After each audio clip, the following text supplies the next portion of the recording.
Okay, it's recording now. All right, so I guess we can go ahead and get into it.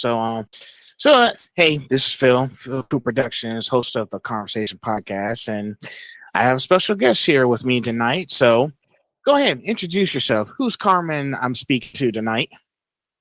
Hi there, everyone. I'm Carmen. I am currently in my final year at the Savannah College of Design. My major is in story and concept development in animation. And I also love horror movies and painting and post-punk music. And I think that's a good intro. Sweet, that's sweet. Now, before we get into it, I want to do a little icebreaker. Mhm. What are your top three, let's see, animation shows? Animation shows. That's a good one. Um, I am the biggest fan of Invincible. Whenever the first season came out, I read through all three of the huge, super thick compendiums. So I'm very excited about everything. Conquest was so cool. The Invincible War was so cool. I that is something that I really make an effort to rewatch and to notice all the little details. And of course, I also love Smiling Friends.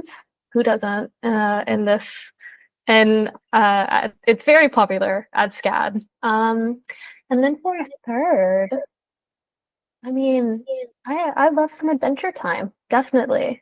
Um, that is definitely one that I grew up on, and really inspired me whenever it came to wanting to work in animation. Adventure Time is a modern classic for me. I like it. Mhm. I like this. Including regular show too. Oh yeah, I love Regular Show as well. JG Quintel, the way he I believe he's also the writer on some of the episodes. He's so funny and everything is so relatable. In the one episode, he got Donald Glover and Tyler the Creator to voice rappers. That one's one of my favorites. I can agree. We can agree on that. Mhm. So, all right. Well, now that we're done with the icebreaker, let's get into the main theme. So, how I've done this before is that I have 20 questions, five Mhm. questions in each section. So that's four sections. Mhm. And some of these are really deep dive questions. So Oh, I hope you're ready. I think I I might just be. Yeah. I, I want to pick your brain. So Okay. Yeah. section one, the spark, origins and identity. Now, before SCAD, before the portfolio, who was Carmen? You. Mhm. And what part of that person still lives in your art today? It's such a cool question. Before SCAD, I actually was going to a math and science boarding school. Um, yeah, I would go there 5 days a week, sleep in a dorm with two roommates, and then I would go back home on the weekends. And I really wasn't for me, but I figured that out eventually, of course. But my favorite part about that whole experience was the painting studio and getting to go there after classes and uh, staying there for hours was just really a highlight. Um, yeah, I think about Mr. Kicklighter a lot and keeping that traditional painting background and keeping art as a way to relax and putting in that sort of daily effort, even if it doesn't seem like a lot. That has stuck with me. Yeah, so you were going to be a math and science nerd if you didn't transition into art or something. Yeah. But you kind of figured, I want to do something that makes me happy. Hmm. Math and science is cool and all, but is that what you really want to do? You know, I can see, so, but yeah, looking at you now, you are an artistic person. And I just kind of figure math and science really, isn't your thing. I mean, sure, you might need it later, but Hmm. just something that's going to make you happy down the road. Hmm. And I do think that there is room for creativity in math and science fields, and I do think they relate in a lot of ways that people don't realize. I'm still a big fan of biology and animal sciences, but it's just you, yeah, it's not for everyone, definitely. Yeah, math and science isn't for everyone. I know at some point I'm going to have to deal with something that does include math and science, but Hmm. right now I'm just doing what I can for now. Hmm. We'll cross that bridge when we get to it. Hmm. Definitely. So no, nothing to be too concerned about. It's just a thing. Yeah. So, number two, do you remember the first time you realized animation could move people, not just characters? Let me look at my mind palace for a second. Um, Honestly, I don't know if this really counts as a definition of moved, but as someone who grew up on the early internet and especially things like lost episode creepypastas and sort of like those like weird dark like corners. Um, the Your Movie Sucks. He's this YouTuber. He caused this what's it called? Trend on YouTube where various YouTubers that I used to watch talked about their quote unquote like childhood trauma from various things. And that's how I learned about a lot of like classic creepy things to me, like the Pingu episode with the walrus, if you're familiar with that, or like I'm of familiar. course, yeah, of course more popular things like Courage the Cowardly Dog, like um just even like the butterfly scene in SpongeBob and realizing that like those gags even that are supposed to be unintentional or are supposed to entertain can actually scare someone and stay with them through adulthood.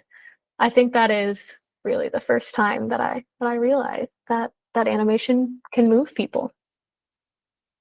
Yeah, and lately I've been watching a lot of shows, even anime it now, Hmm. because lately, back when I was in high school, I was basically still I was just in it for the entertainment.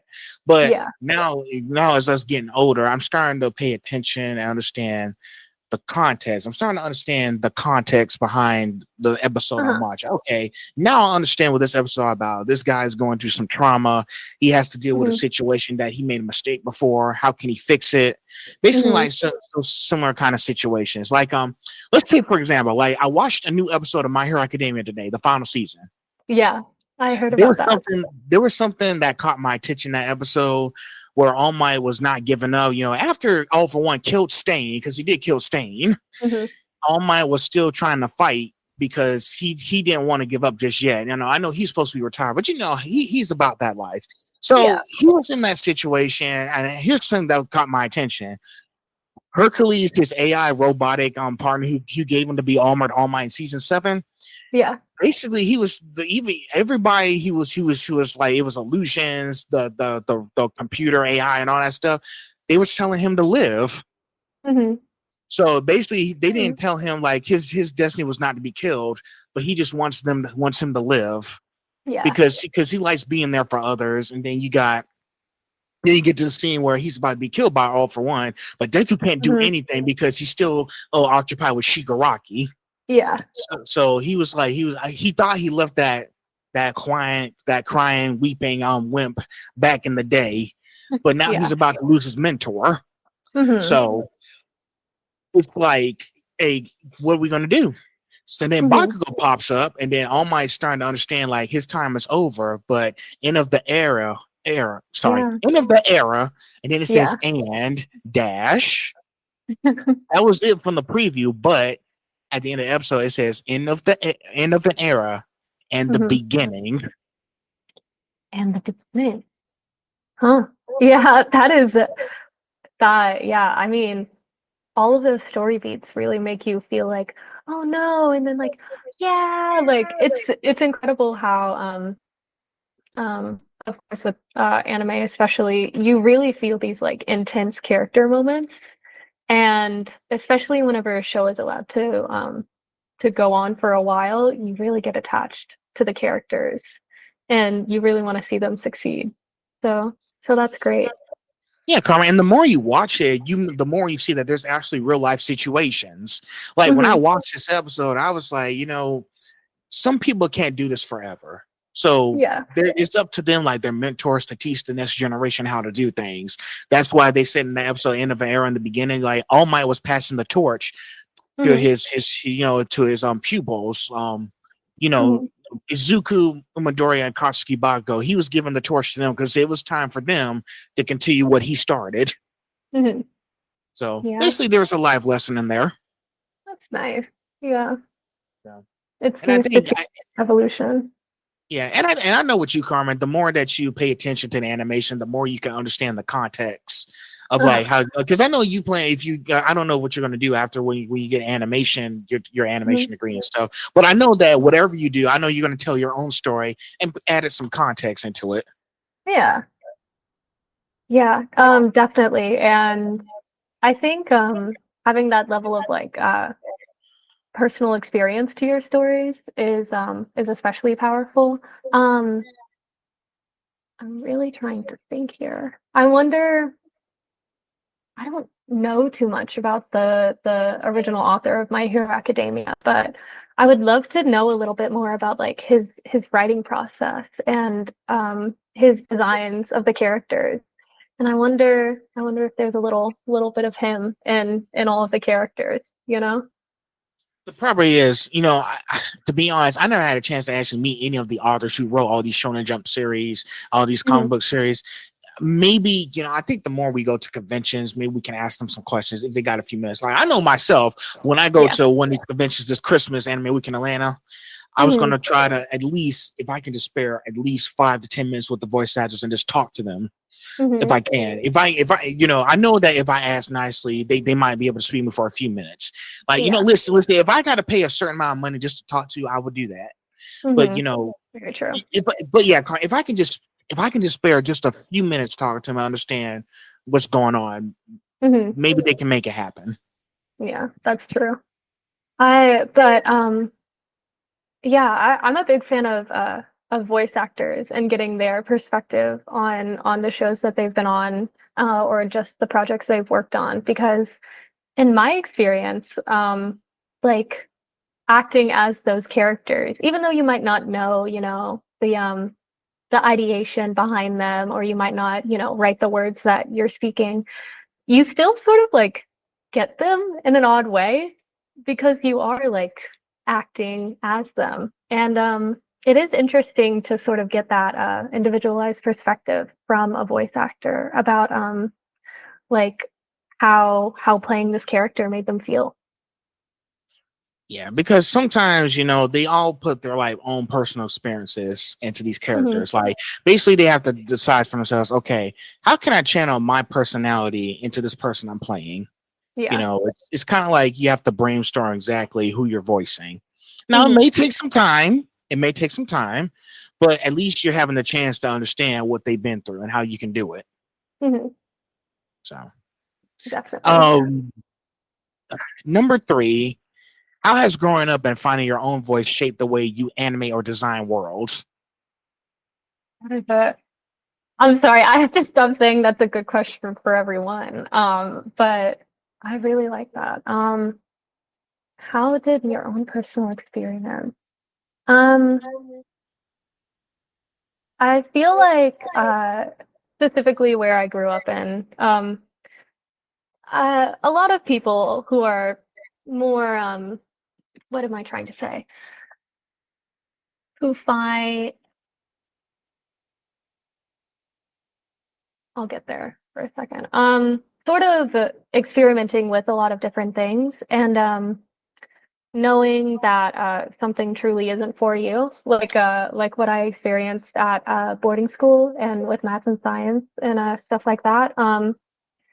I feel like having that complete view of myself has really allowed me to see into the minds of characters that I might create, and definitely base a lot of relationships, like platonic or whatever it be, based on things that I've known and experienced.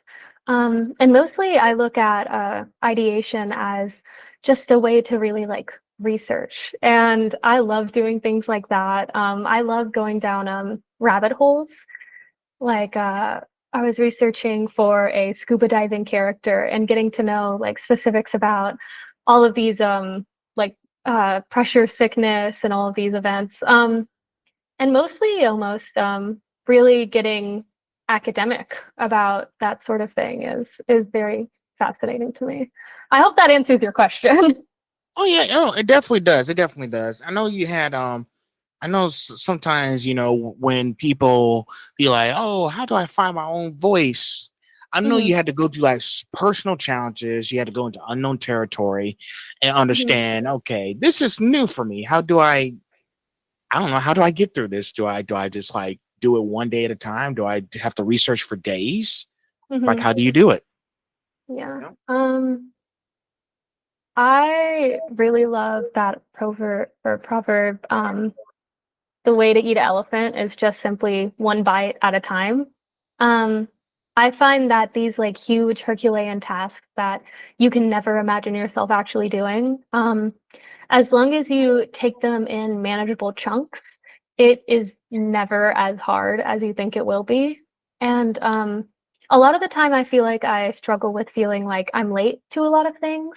Um, Specifically, I feel like I've sometimes I even get a little bit envious of other students because I hear like they had animation classes whenever they were in high school or middle school, which I personally just didn't have access to. But not really feeling that judgment for other people really allows you to feel better about yourself and starting where you are currently and working on it is a lot more beneficial than regretting what you did in the past, I think. Yeah, and listen, I be telling people this, great things take time. All good things Hmm. to those who wait. I think you're in a good position. I know you just want to figure out this whole thing, what you got next plan, and you know that you know Yeah. it's not going to be perfect overnight. I mean, you got to slow down. Hmm. It's just no matter what you do, everything takes time. Like what I'm Hmm. doing here, this is going to take time. Hmm. Speaking from you guys, understand y'all experiences. Hmm. Try to like play it out. Just Yeah. it's basically like I said, one piece at a time, one day at a time. Everything's gonna be fine. Very true. Yeah. Very true. Keeping it just putting in that daily effort, I think, counts for a lot. It does. All right, number four. SCAD attracts dreamers from everywhere, and yes, everywhere. What personal story or struggle did you bring with you when you first arrived? I definitely have a story. Senior year of high school, I was very into showing up to school in white face paint, really dramatic, like long eyelashes and like platform boots every single day. Um, and the principal I had at the time, she really wasn't a fan of it. I vividly remember this is a story inside a story, but around halfway through the year, these boys were barking at me in the hallway, like barking like a dog. And I ended up reporting them, and nothing came of it. And a couple of weeks later, the principal came up to me, and she was like, "Oh, we figured out who the guys were that barked at you, but at the end of the day, you're the one that chooses to dress like that, so there's nothing really we can do about that." Um, so that was the start of it, and then finally, whenever I was graduating, as in like physically walking off the stage, um, I decided that I was gonna wear the white face paint. And in doing that, she actually stopped me before I was even able to like sit down, before she even like started the whole like graduation speech or whatever. Um, Brought me to the bathroom and told me that I had to wash my white face paint off. So I brought a just in case makeup wipe. So I ended up little by little taking the makeup off with a makeup wipe, and I ended up with like my eye makeup was still on, I had the lipstick still on, and like a white nose bridge. And I was like, "Hey, is this good enough? Like, is this like not dramatic enough or whatever?" And yeah, she let me walk with half a face of white face paint on, which I guess is better than a full white face. Still haven't figured that out. But having that sort of really bad experience with authority right before I came to college was definitely interesting. I definitely had some like anxiety with my professors that I really shouldn't have, simply because I had to deal with a principal that was really mean, like a bully. Wow. I'm sorry you had to go through that. Oh, it's You know, fine. you know that. It's kind of funny You in know, like retrospect. it's like saying like, oh, I can't do this kind of because I'm not like very spectacular or something. You know, like listen, when I was in school, we had to wear uniforms, no questions asked. Like, Hmm. I'm not used to because I'm not doing anything special. But I just, I don't care what you do as long as you're happy. Like it's Yeah. listen, Carmen, the way you paint your face white is part of who you are. If it's Yeah. who you are, I'm not gonna mess with that. Yeah. You know, like people need to respect how people do. Just like it's like, oh, you can't dress. I want you to dress up this way. You can't wear Hmm. this face and all that stuff. It's basically like, hey, basically, I can't. Like, I'm unique. You know, the other people are doing what they're doing. Why can't I do the same thing? Basically, Yeah. like, how come they get special treatments but I don't? Yeah.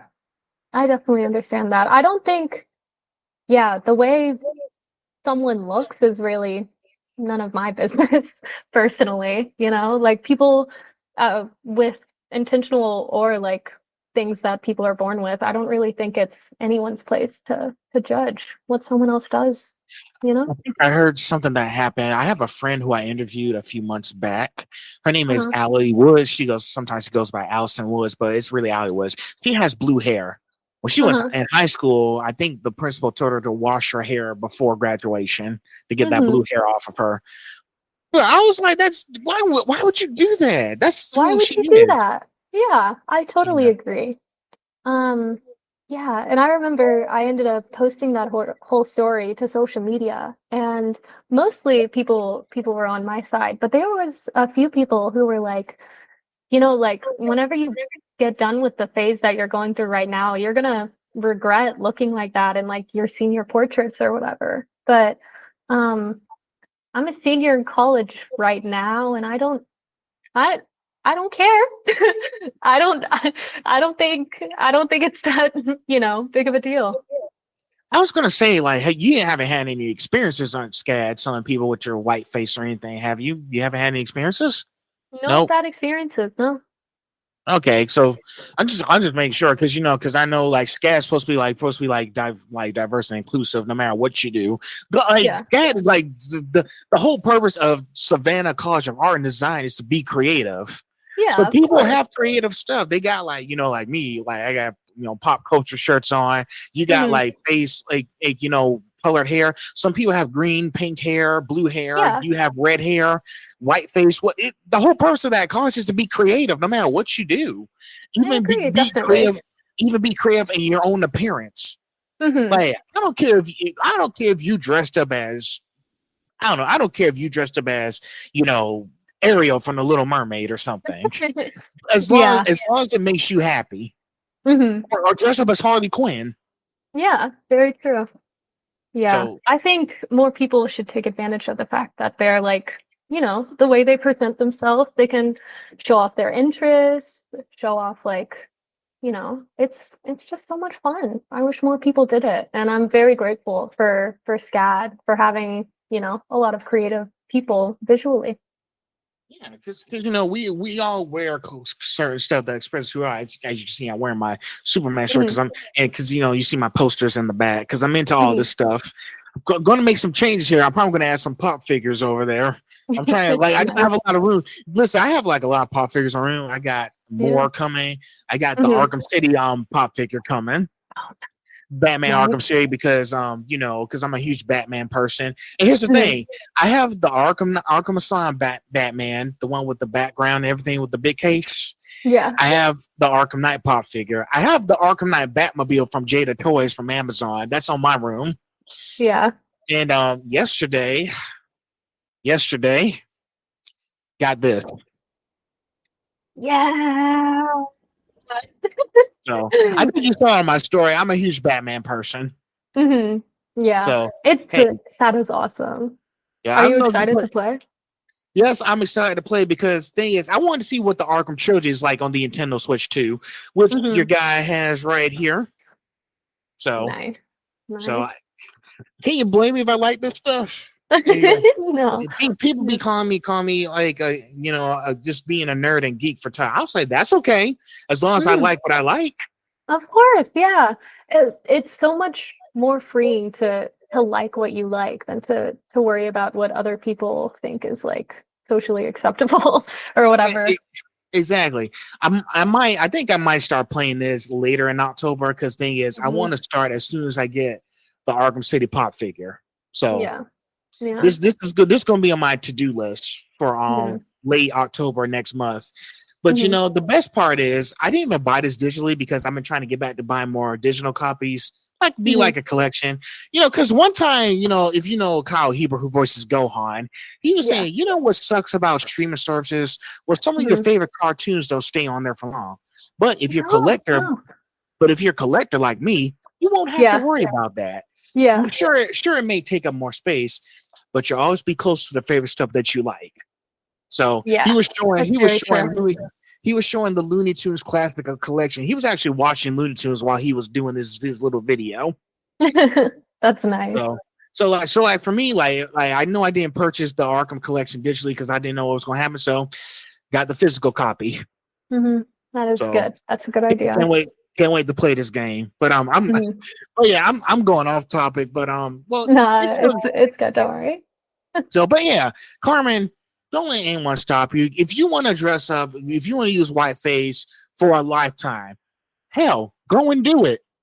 hmm Don't I'll probably be an old lady, rocking the so, white face paint. fine. If you want to dress up, it's okay.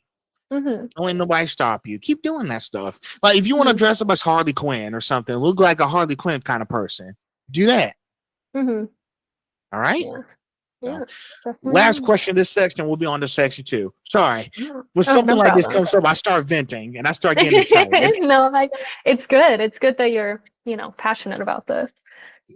So, if someone looked at your work with no context, and I mean no context, what truths about you do you hope they'd feel without words? Huh.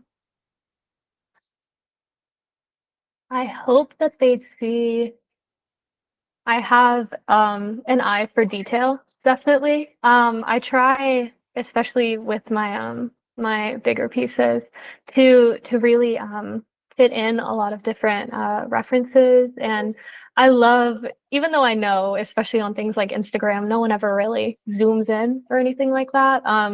I love hiding in those little Easter eggs. Um, yeah, my attention to detail. I want. Hmm. That's a good question. I think that is the primary answer. Yeah. I don't know if from my art pieces if people could guess that I'm like particularly, you know, of this style or whatever, but I do want them to know about, the effort I put in. You know what's interesting about you, Carmen? You're the same person who likes to hide very good, interesting Easter eggs and lets people let Easter eggs who want and people just go search for them. Like I think it's Mhm, much better for artists these days to try to show in the picture and you guys figure out what it means. Like, very true. I don't want to spoil the surprise. I want Mhm, y'all to figure out for yourselves and be mhm. like, oh shoot, I didn't know that meant this. I was Yeah. like, I'm glad you didn't tell me. That way I can figure out Mhm, for myself. But yeah, I think more artists and people, are doing those sorts of things, those Easter egg mhm. portraits that people have Mhm. to figure out for themselves. So I Yeah. think that's a good way to just, put their exercise their brain a little bit. Definitely.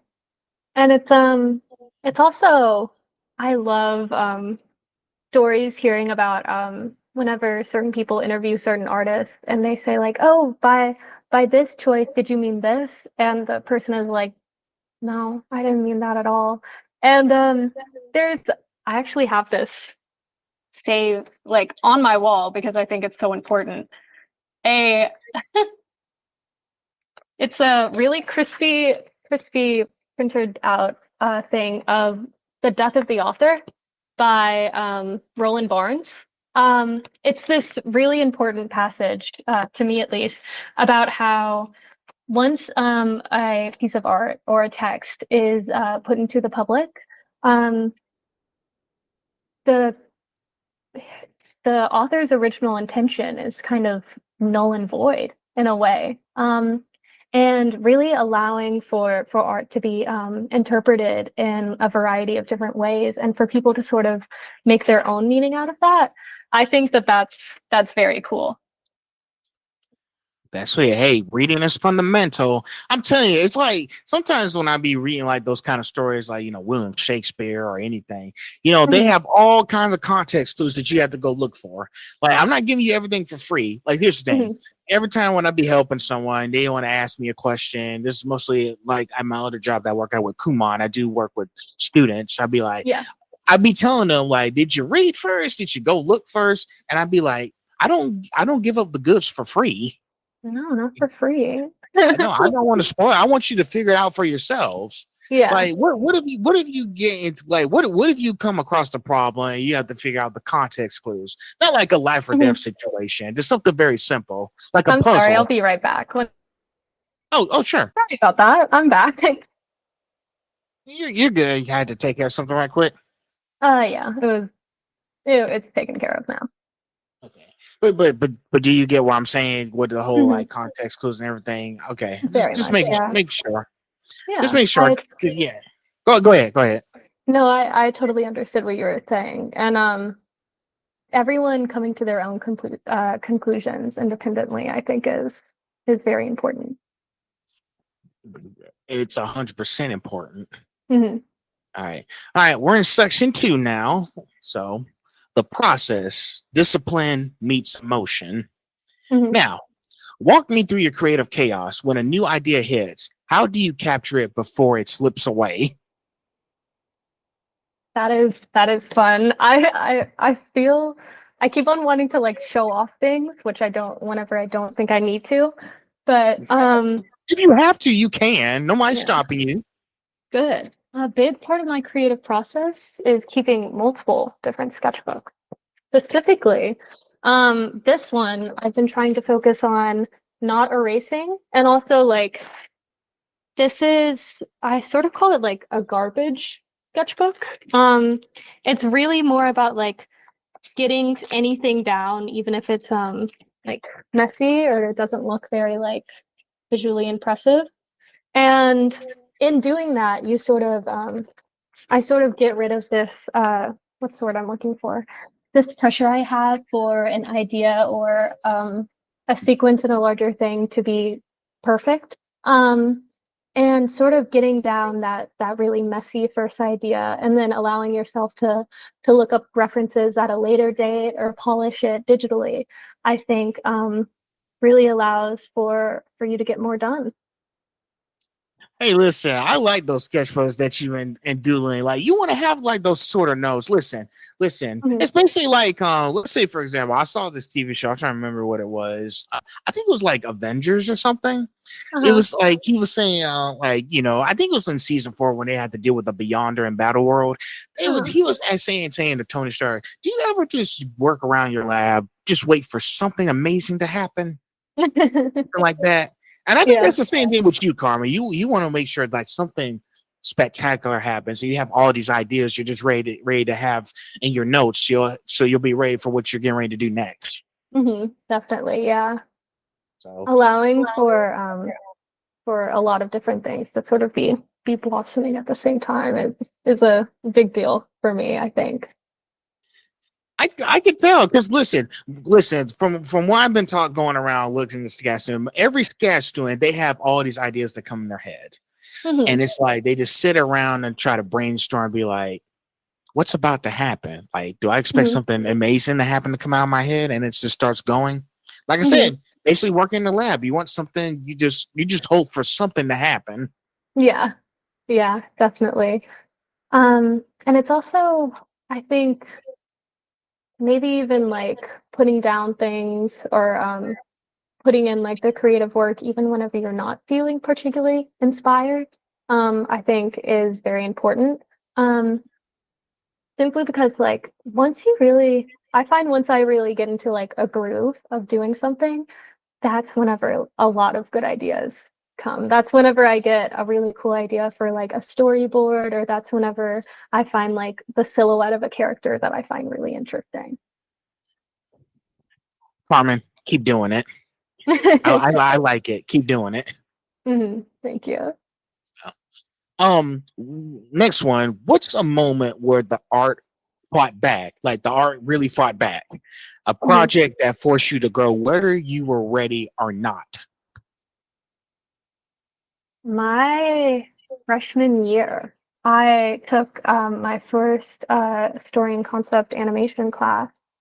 And it was my very, very first time storyboarding ever. I had done like comics and my sketchbook before, but I had never, sat at a computer and tried to draw down a complete and total story. And specifically too, I did all of these sort of I did all of these storyboards and then I didn't save correctly. I did all of this work, but I didn't quite understand how the saving process on the school computers worked quite yet. So I think it was something like 50 storyboards were completely gone. Um, and the project was due like after that weekend, and I figured that out on like a Thursday night, I believe. Um, and I was ready to give up. There was that small, devil on your shoulder. But I powered through, and especially even though I didn't think that they were sort of to the quality that I wanted them to be, I still showed them in class and had that sort of final presentation. And I think being sure of yourself and putting in that hard work, even if you're not entirely, proud of the result, I think that was a good lesson for me to learn. Hey, live and learn. Sometimes, Yeah. listen, when you start off, you're going to have a very tough challenge on your hands. Trust me, Hmm. I learned that the hard way when I was in college, throughout my years in school. You're going to have like an end of the year challenge, and it's going to Yeah. just pop up, and you just don't realize it. Yeah. Without fail. Like you think like, oh, maybe this is like a pretty relaxing quarter. It sneaks up on Mm-mm-mm. you. It does. That's why I be telling y'all got to stay focused now, because Hmm. sometimes it's basically like like when we get to like end of a horde or something, and it's like there's the boss level, and it's like Hmm. they're not fucking around anymore, are they? Yeah. So, but I think you've done what you had to do. You made sure to be ready. Didn't take any chances. Don't take any Hmm. chances, Carmen. Okay, Yeah, don't do definitely that. not. Definitely It will not. it will Know not your end well. technology too. Yeah.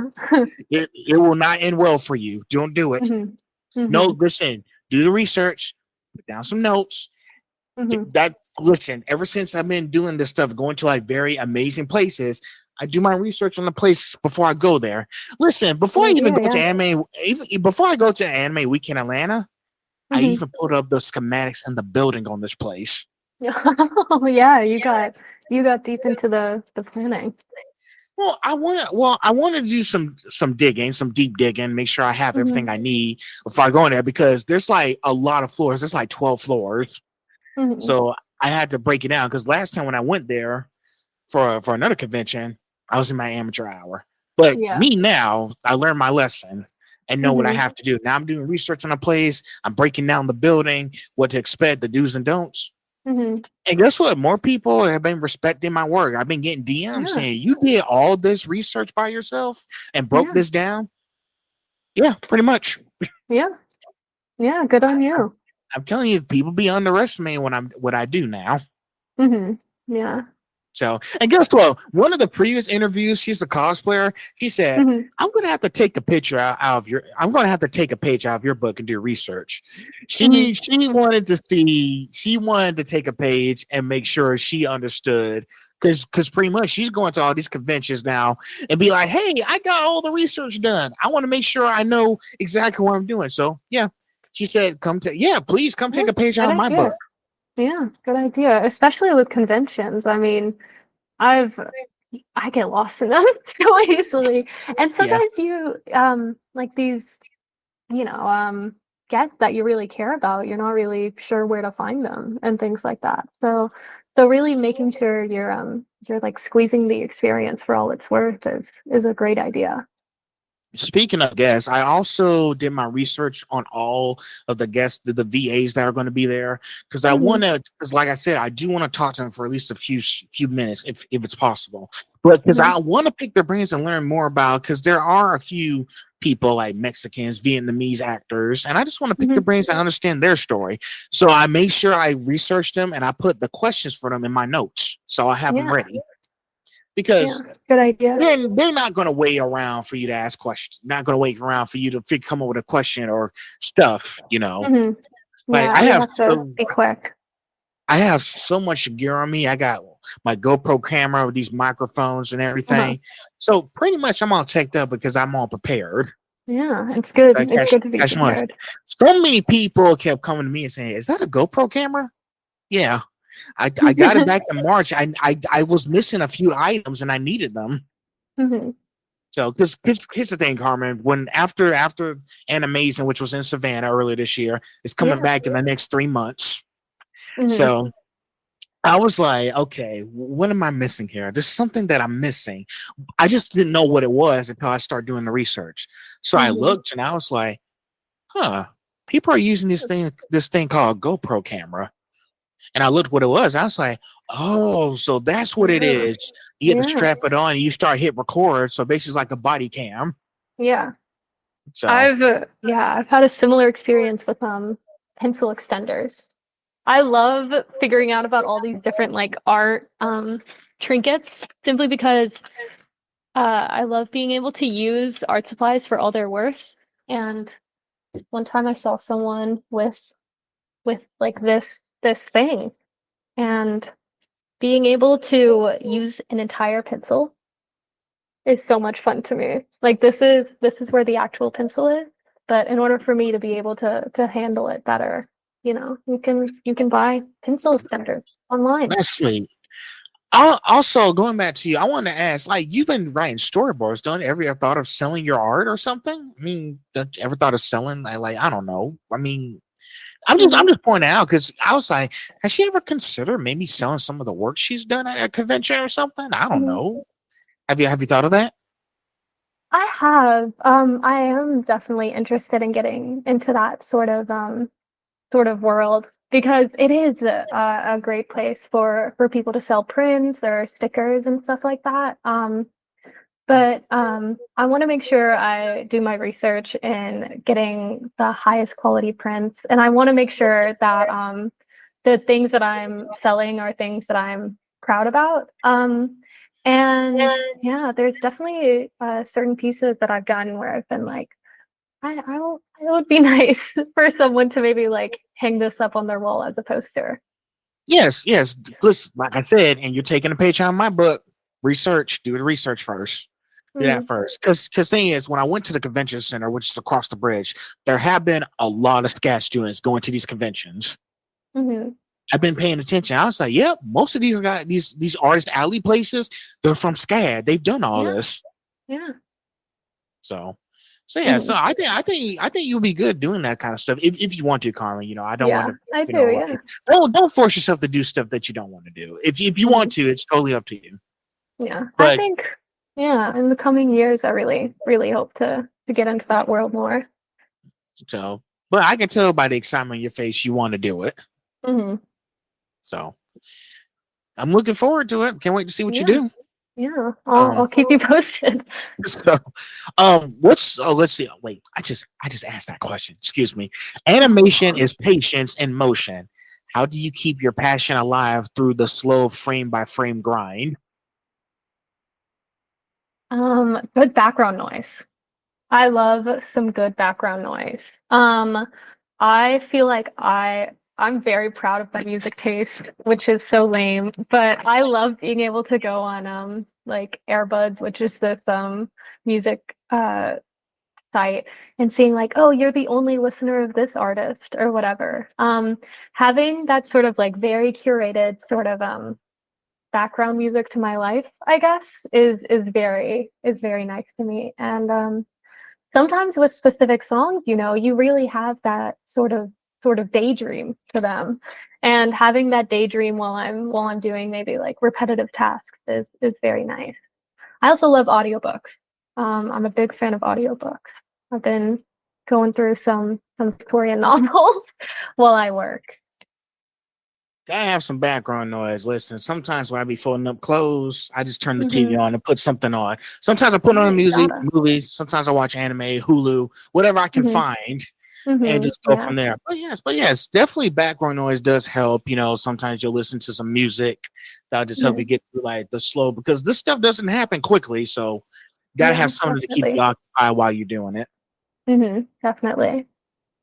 And I know it's not easy, but I think you guys as SCAD students, I think y'all understand that Yeah. this isn't going to be perfect overnight. No, definitely not. And yeah, putting in that consistent work and being like very persistent with what you're doing is very important. Um, and just going back, like editing again and again and again is important. Yeah.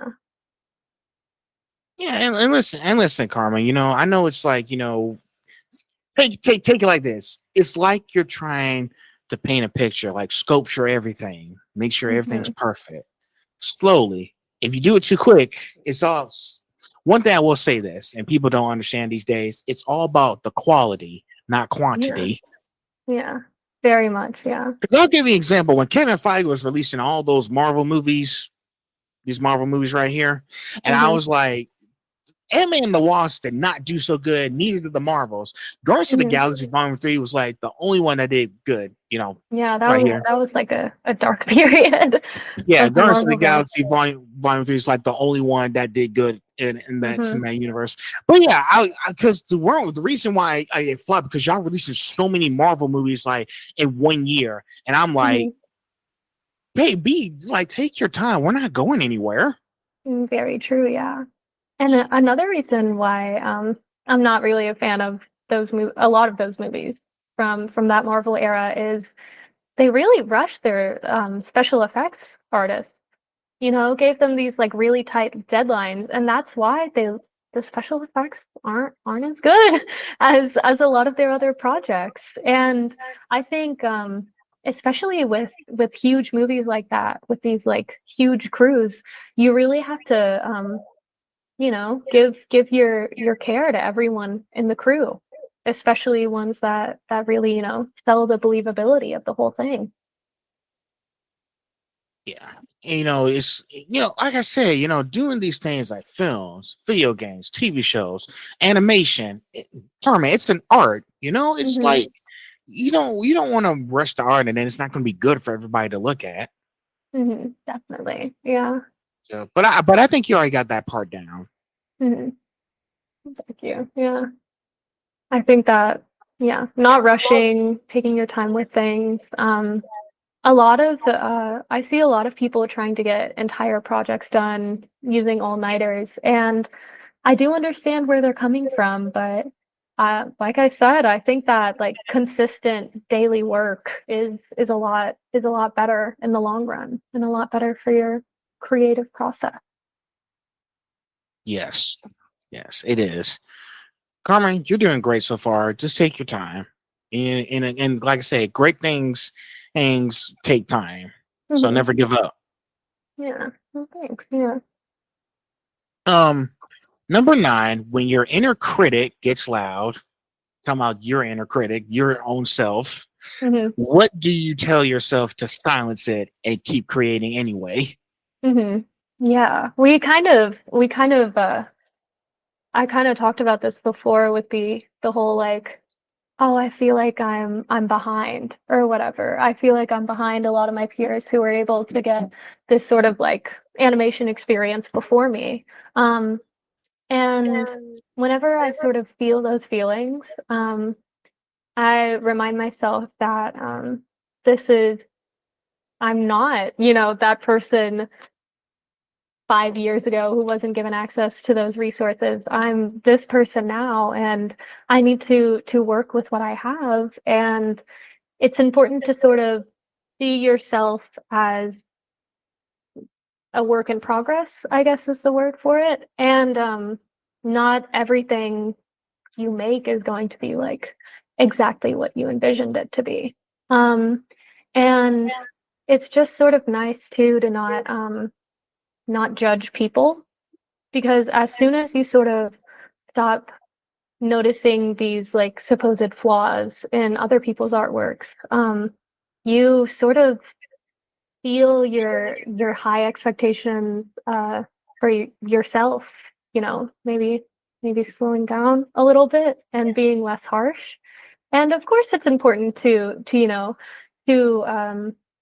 analyze and review and see what you're doing and see places where you can improve. But sort of appreciating the effort that you've gone through already is also very important. And listen, you're gonna make mistakes. That's inevitable. Don't let, Hmm. don't like, like, because I talked to another artist. Her name is Kesha Ray. She's actually at New York Comic Con right now, but I Oh interviewed yeah, her nice. before she went there. She was saying like, "Mom, it's not good enough. I gotta do this or something." But that's that. Basically, that was like her inner self trying to get inside her head, saying, "I Hmm. could have done better." But I know with you just don't pay attention to that other self of yours. You just get it done.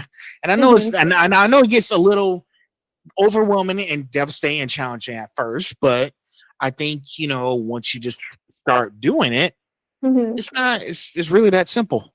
Yeah, that's very true.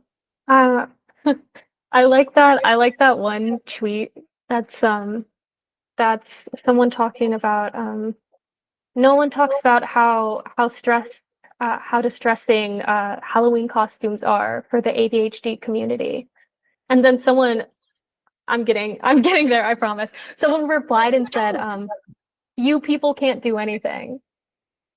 And something about that has really, really resonated with me. Like the idea of you people can't do anything is just like, you know what? Yeah, maybe it's not that hard. That's crazy. Uh-huh. Like that's just noise. Listen, purists are gonna have an issue. Every time I be watching all these reviews on iTunes, people are saying like when there was Batman Hush back in 2019, I actually enjoyed the movie. It was really good, you Hmm. know. But I was like, but people was like, if it's not broken, don't fix it. Is it a perfect movie? No. Does Hmm. it have a few issues? Sure. But overall, Yeah. the animation, the storytelling was okay. So yeah, if it's not Hmm. broken, don't fix it. Yeah. Very true. Yeah. A lot of it's really easy to sort of point out the flaws and things, especially if you go in with this already sort of negative view of it.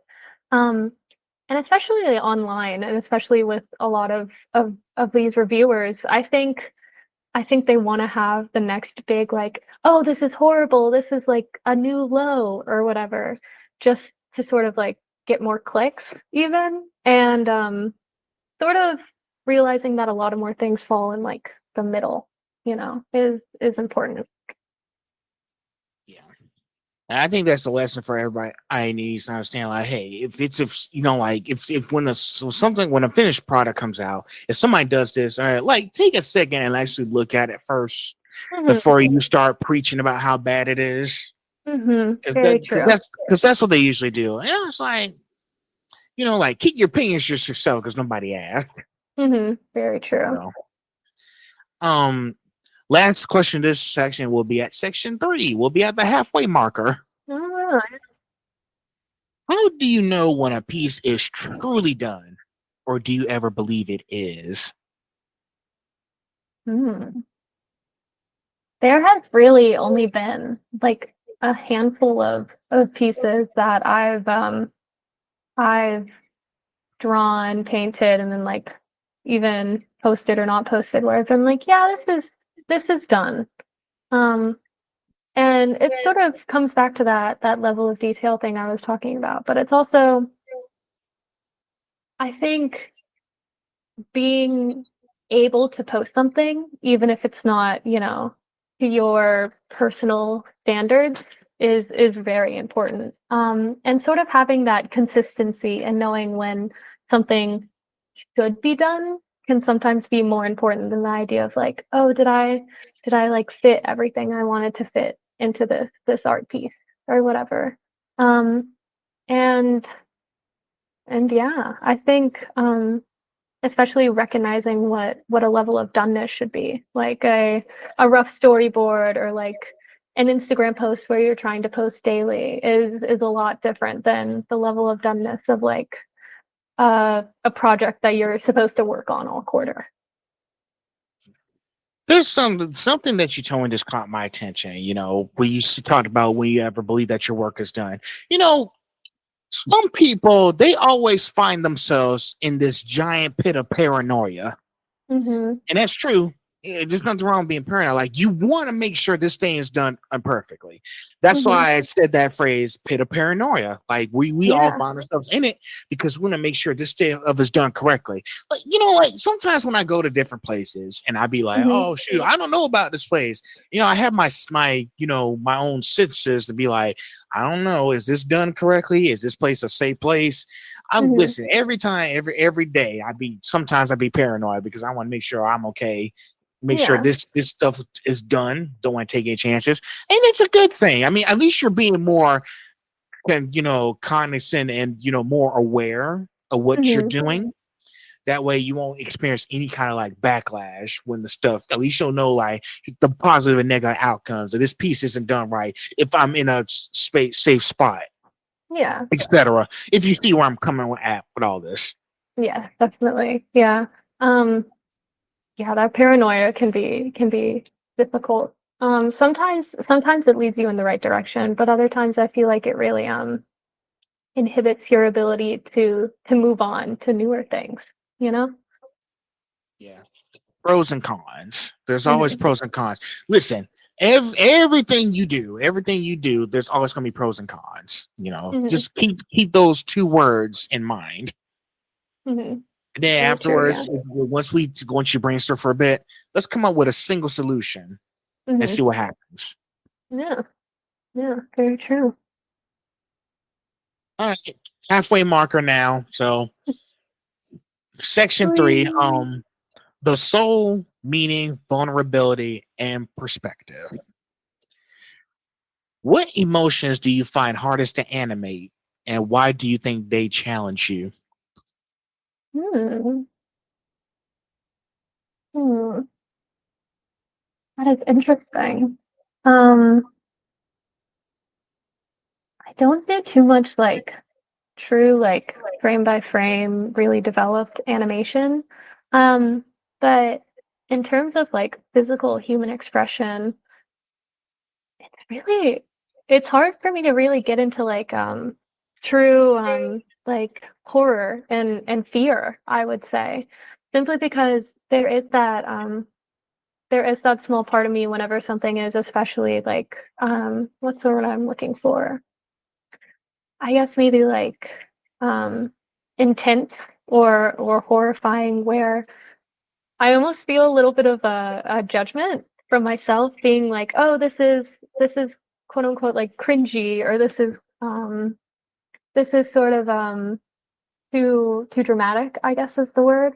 But being able to push those expressions or being able to even push what's going on to 11 is sort of what makes animation so special, you know? If it wasn't supposed to be really, really dramatic and exaggerated, then it really wouldn't be animation. Something I wanted to ask you, if you don't mind me asking. Uh-huh. If I can relate this from the previous question, what that teacher was judging about your white face, have you ever tried to maybe animate a story about a girl who's going through the same thing as you did back then? I was just curious. Hmm. I've never really considered it, but I have had a couple of stories that are, about the weirdo in high school. And I think a lot of people who are storytellers might have stories like that. But having that unique perspective would definitely be fascinating. Because I know there was some emotions or bad thing would happen to you. Because one thing I have learned from speaking with all of you, Uh-huh. sometimes in the art that you do, you guys are telling a story. Yeah. You know, you want to put your own personal experiences into whatever kind of art you're doing: animation, Hmm. illustration, voice acting, tattooing, Hmm. pretty much all in that same perspective. And it Hmm. does work because I want to understand, people do want to understand what kind of trauma y'all had to go through back then. And Yeah. I know it's kind of horrific and y'all probably don't want to talk about it again. But in some ways, they'll find Hmm. ways to explain it in your art without having to explain it fully in person. Yeah, definitely. And I think putting in those feelings of anxiety or distrust, um, and really channeling those emotions can make for really powerful art. Yeah, and I think the more people who do that kind of stuff, the more people will respect and understand your story. Hmm. And to be honest, like when talking to you guys about how y'all do it, I respect, I understand where y'all coming from. So I now understand what they went through and why it happened.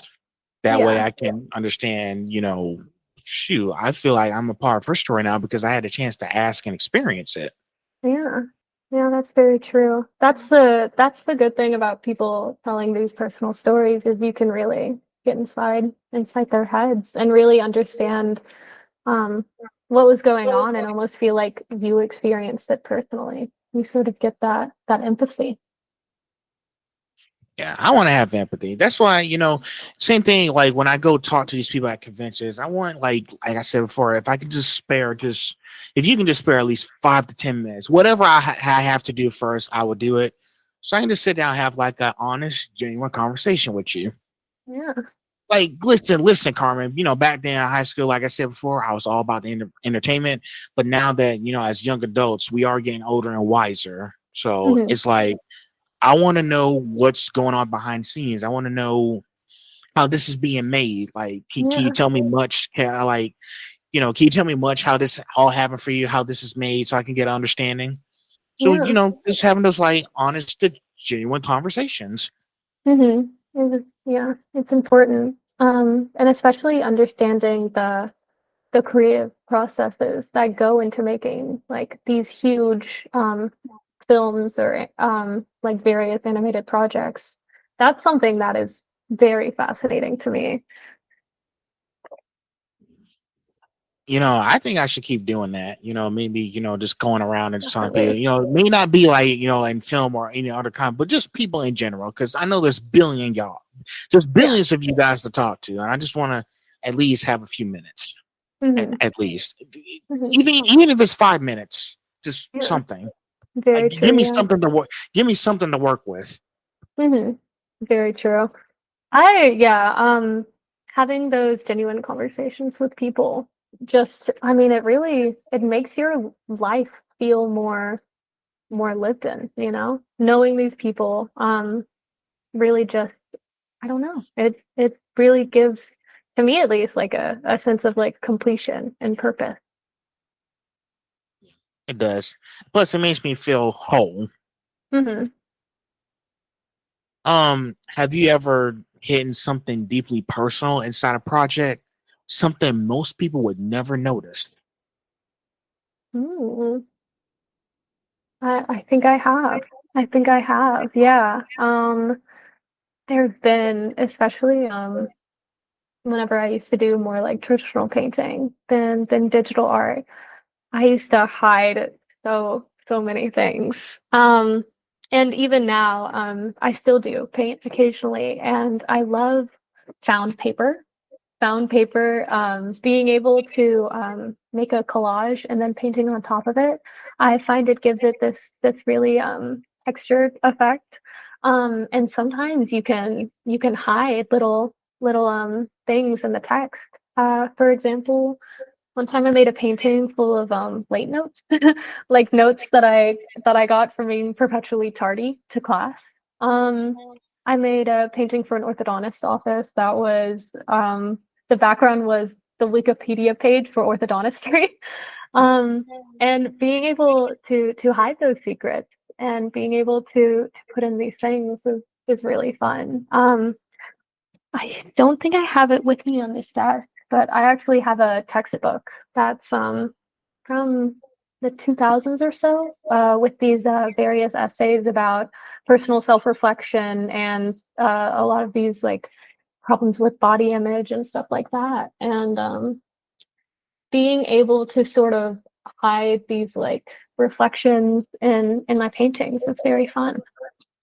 Okay, okay. S- that seems very interesting. And Hmm. shoot, next time I see you, you might have to show me. I don't know. Yeah, I maybe. don't. I don't know if I can. We'll figure out how to make that happen. But it's nice that you have those certain, projects like, something that's very personal, but you don't want people. Well, okay, well, you do want people. Sometimes you might want people to find out, but Hmm. they have to like. It's basically like a very challenging, cryptic puzzle they have to figure out. Basically, Yeah, trying to figure out what does this code mean. What yeah. does this mean? I can't give up all my secrets on the first date, Uh-huh. so Yeah. you got to figure it out for yourself. Definitely. And it's yeah, it is about sort of that audience interpretation, but it's also about sort of the the satisfaction, of being able to produce it yourself. True, true. And she like if someone comes out to me and I want to understand their personal story. Okay, I'll try to figure this out on my own if you give me this picture. It Hmm. may take a few days, but I'll get it down. Yeah. So, next question: how does being part of the SCAD community influence your sense of identity? Does it empower you, pressure you, or both? Um, well, yeah, I would say both.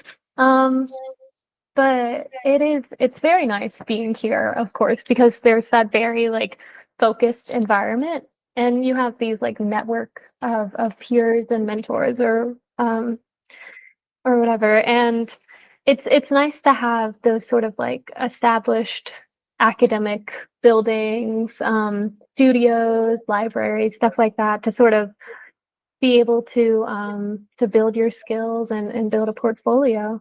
But sometimes those deadlines can really sneak up on you, and sometimes it's very difficult to present something that is not your best work. And it's I find that it can be especially what's the word I'm looking for? Disheartening. It's whenever you present something and you don't get any critique at all. To me, that's worse than not than whenever it's bad, because if if you don't elicit like any response, then what's really and what was the point? you know? Just a little bit, of course. Okay. Yeah, sometimes like you want to be like because I know like and some people who go to different like SCAD or any other cause, you want to figure out who they are. Hmm. Soul searching, you had to do a lot of searching, Yeah. for yourself. You like being a person who likes being creative with makeup, like paints, hair, and just being creative with animation and storytelling. Like Hmm. I don't want nobody to take that from you because you developed that yourself. Yeah. So that's why I be telling people, whatever you do, as long as you're happy, and I can tell Carmen you're happy with what you're doing, Yeah. keep doing it. Yeah, Just that's keep very doing it. true. Yeah, well, thank you. Well, keep doing what you're doing as well. You know, you're getting so many different perspectives, and you're allowing people to sort of have all these guests. Yeah, because I did I tried to create a route, I was doing photography at once, but after Hmm. a little incident in April, I put that back on a shelf and I had to think about what else can I do. So I went back to my college playbook and I realized that I've done 3 documentaries Oh, wow, yeah. and I was like, I'm good at talking to people because I do like going to conventions, making connections. So Hmm. this is how this came here. So Hmm. this whole podcast. And this Thursday I got a message from Spotify saying that I'm officially a Spotify creator now. They installed the app on my phone. Congratulations! That's awesome news. So yeah, like I was like, what's this extra app that's downloaded on my phone? I was like, I thought I already had Spotify. But then I Hmm. pushed it, I was like, it was Spotify for creators. Hmm. So Spotify creators is having a little bit of an issue right now. I can't upload any episodes. The only thing I can do now is keep putting them on YouTube. Hmm. Now, if I do now, I am considering maybe putting them on Apple Podcasts at a later point. I haven't decided for I only decide on YouTube and Spotify. Hmm. But let's see how far I get first by the end of the year because so far I think I'm almost at 30 episodes. Oh, wow, yeah, So yeah, we'll yeah, we'll see what happens. But yeah, it's really nice because people are saying what I'm doing now is basically independent journalism. yeah. Also, I didn't think of it that way. You know, Hmm. my my friends would tell me, well, you better start thinking that way because that's what you're Yeah, doing. You're vlogging stuff, everything. yeah, Yeah, definitely. I think pretty so. much. I think that that's a pretty succinct way to put it is independent journalism. No, because thing is, I'm also actually thinking about starting a Substack. Hmm. So I think you know about Substack, kind of, sort of. If you don't, it's okay. But yeah, I'm thinking about starting a Substack because that's what people are using these days to put their stories on there. So I was Hmm. like, I'll look into it first. I might start doing it in January of 2026 starts. I might Hmm. start doing Substack in 2026. But Hmm. we'll see how far I get. But I think so far, I think I'm doing a good job. I've been getting some DMs from voice actors and everyone else I interview saying, "Yeah, nice talk to you. These were very powerful questions." Yeah, yeah. You've been it's yeah. An interview is very dependent on the interviewer. And yeah, I can't imagine if this was like, how has school been? What do you No, feel like right now? if I Like just came out, those if I sort of just came out with basic. it wouldn't be a actual nice conversation and in depth because I'm just Yeah, busy talking about this ordinary stuff today. yeah, I want to pick your brains. yeah. That's nice. Um, when you look back at your earlier art, do you see growth, nostalgia, or ghosts of who you used to be? Oh, wow. That's a good one. I do have to let in my cat real quick. I can hear them calling at the door. One If you want to, second. you trying to get your cat. Yeah, You one can sec. bring him on if you want to. I mean, I have like lots of cat people. Sure, yeah, I'll be right back. Go ahead. Shadow, this is my roommate's cat. Who's that? This is Shadow. He's my roommate's cat. Oh, Yeah. is it a he or she? He. Oh, it's a he. Hmm. Oh, like Shadow the Hedgehog. Yeah, like Shadow the Hedgehog. But to get back on old art, he if you hear meowing, he's having fun. Don't worry. It's fine. Uh, I definitely do see improvement whenever it comes to my certainty of line and understanding certain anatomy decisions. Um, and specifically, I the like scratchiness and the way I used to go over things so many times. And just the way I used to not like erase as much. I know this sounds what's the word I'm looking for? Counterproductive whenever I have that whole other sketchbook where I'm not trying to erase. But I just used to really not allow things to be like complete, I guess is the word I'm looking for. Um, and I really just didn't finish things in a way that I think was very complete. And really, finishing finishing things, not putting hands behind the back or covering an eye with hair is very much a way to improve. Sweet. And the more art you do, the more like, because when you first started out doing art, you were trying to grow from a place of a beginning and Yeah. see how far you progress throughout your life. Sometimes you'll see nostalgia, you'll see ghost of the past, but I Hmm. think it's all part of what you're doing. Uh-huh. Very much, yeah. It's crazy looking through old sketchbooks. I remember exactly where I was whenever I drew certain things, and I remember like exactly who I was hanging out with or what I was doing, and it's you definitely get those memories. And listen, sometimes the past can teach us things. Something I've learned, like Definitely, if I made a past mistake, maybe I can apply it to what I'm doing now. Like I say, definitely. yes, I know what I'm doing. Okay, Uh-huh. get that sun clear because I've done this before. Yeah, So definitely. I'm sorry, this ain't part of the question, but deep pack mode, I like that guy. Yeah, I So love Depeche Mode. I think I have out in the corner. Oh wait, no, you might be able to see it actually. My poster of Depeche Mode is right up there. And then I've I got see a it. little record collection. Hey, you're a collector like me. I like collecting things. I got so many Hmm. posters, stuff, pop figures, because listen, when I talk to someone first, I tell them, you know how many Batmobiles I have in my room right now? Hmm. How many? Good see. So I think I have 8 of them. That's a lot of. Wow. Yeah. And Hey, it's an yeah, amazing car. it's a cool car. And every single time I'm out and I see a Depeche Mode shirt, I'm like, I don't have this album on a shirt. I don't have the Violator album in red. I don't have like it at the specific angle. It's the completionist in me wants all of the variation. I told you, and listen, I got 2 big size My Hero pops coming because show's about to end soon. I was like, I might as well get my hands on as many My Hero stuff as I can. Yeah, very So they won't true. be here until November, along with the Batman Arkham City pop. Hmm. So Yeah. I'm looking forward to November.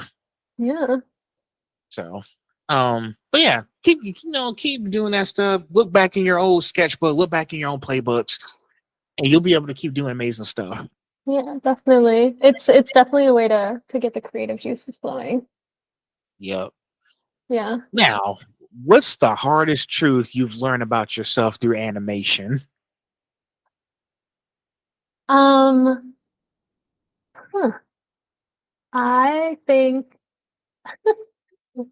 sorry, one more time. The cat went out of my room. Hard truth that I had to learn regarding animation is not every, story idea you have, not every like characters you've had since you were little are going to exist in a realm where a group of people can work on them and uh, see them come to life as a show or a comic or a movie or something like that. And I think um, keeping those like personal stories that you have, bringing them out into the world is nice. And I think maybe having that happen eventually is a good idea, but also, um, you know, um, sometimes those like true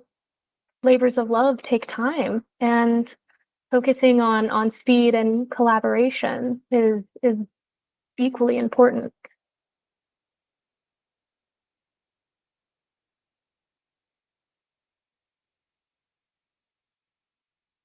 You're muted.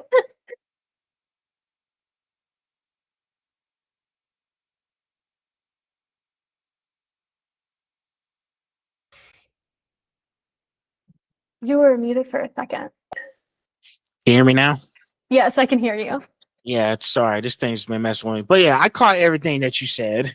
It's Great. really Yeah. it's really nice that you get to be able to, understand like, oh man, this is like the most sometimes you're your own worst enemy, and it's Yeah. like, how do I overcome my own worst enemy? Very true. Yeah. Um, allowing for you to get out of that space of doubt is good. Yeah, but yeah, and listen, I think you're gonna have more hard truths coming your way, but you'll know what to do when the time comes. Definitely. All right. Well, we're at the finale. Oh So, wow. Yeah. section 4 is the vision, legacy, future, and the bigger picture. Hmm. So, Okay. Interesting. Yeah. Very, very conclusive. yeah. When people talk about the next wave of animators, what do you want your name to stand for?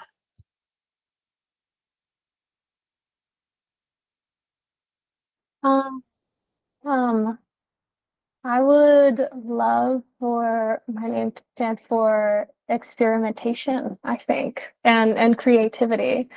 And having that sort of space to, even if it doesn't end up being particularly amazing or resonate with the largest audience of people, to know that it sort of has its own personal touch and style is definitely something that I prioritize. And um, uniqueness too, incorporating certain art style elements to sort of let it be differentiated from the crowd. I hope that can help, you know, sort of make it my personal touch. Yeah, everything that you do, if you come up with it, you want to make sure it stands for something. Like, you want to make sure everything is going to be fine. Make sure, hey, this is how I tell my stories. I hope you guys can understand where I'm coming from, because listen, you're going to have lots of people these next few years who are going to be looking back at all the work you've done, and they want to Hmm. know what you stand for and how you did all this magic. Hmm. Yeah, that's true. That's fun to think about as like the future historians or whatever.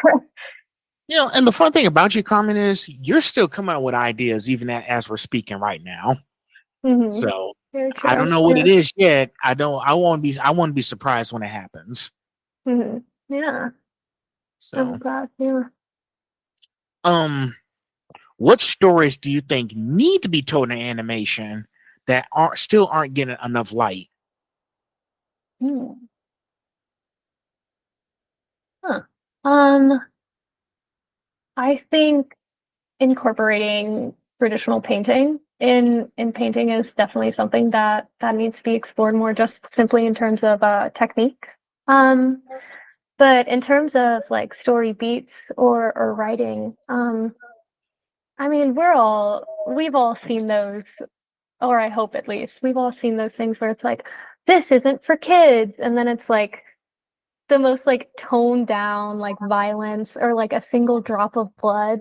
And I think allowing for things to not be defined by their potential audience is sort of important. Sort of I'm very passionate about American animation being seen less as simply like for kids to enjoy is very important, and I really hope in my lifetime I see that happen more.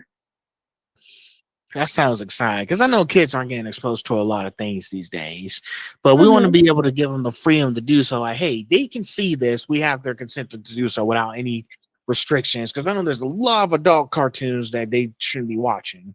Yeah, very But true. I think the more we explore how we can make this enjoyable for them, they'll be Hmm. able to like really like the work that we put out. Very true. I look forward to the day where like mature or like for adults doesn't mean like lowbrow or like inappropriate, of course, Oh not yes. simply just for that. Oh yeah, definitely, definitely. Hold that time comes to. We just need to figure out how we're going to get there first. Very true.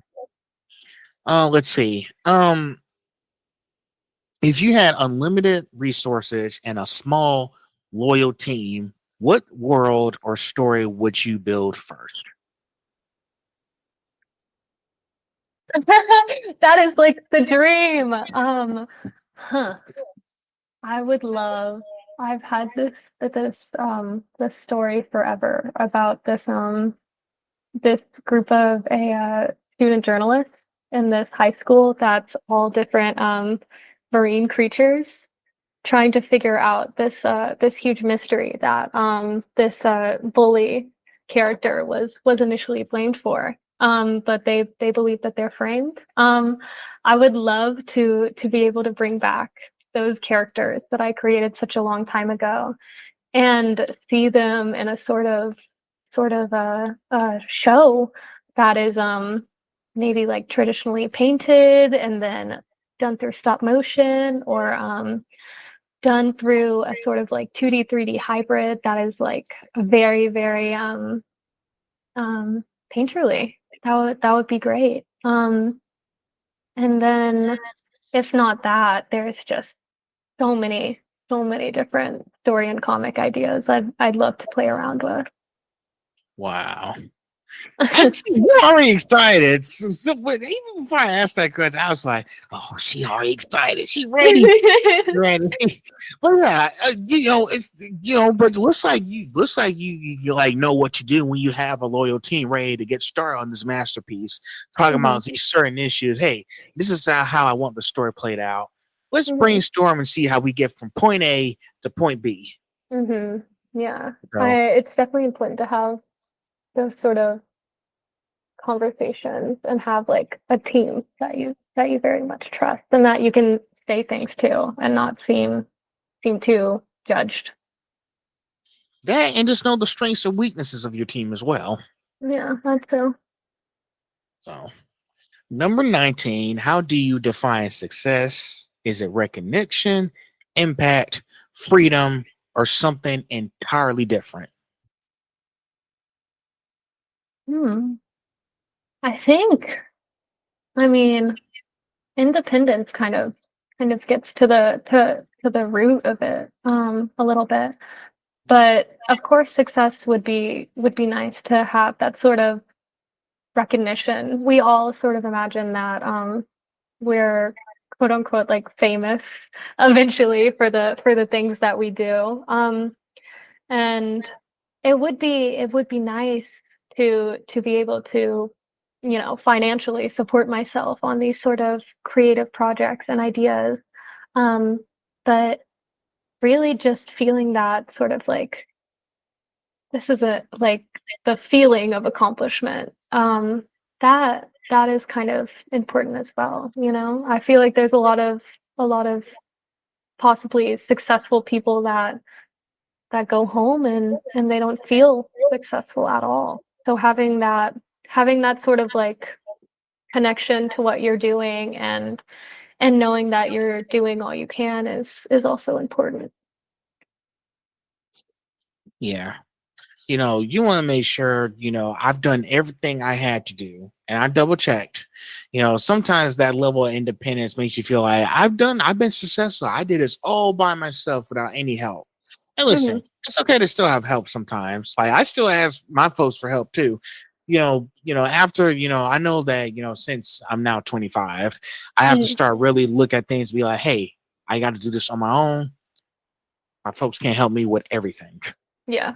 So, because now I'm learning to save money. I'm learning to prepare and research these different places I want to go because it's a lot for me to do. And then Hmm. I got to figure out how am I going to do all this? How can I make this happen? Plan it Yeah. out. Talk to some people who know certain things about it, and we'll Hmm. just go straight from there. Most likely, all the successes you've done because you've done everything that you've done yourself. You've done the research and understand the steps to get there. Hmm. Yeah. Um, Definitely. And of course, in terms of like a bigger creative project, like a film or a comic or whatever, I don't think those successes are independent at all. I think those things are just such a such a place for a large variety of people to sort of get together and collaborate and the idea that something as big as that could be like an island is not. I think that's like incongruous in my mind. Sure. I understand, Carmen. You know, it's not always sunshine and rainbows, Hmm. but I do know that the good outweighs the bad. Hmm. All right, last question. When it's all said and done, what do you hope of the world remembers about the way you saw things? Wow. Wow. Huh.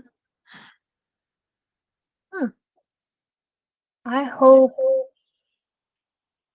I hope huh, huh.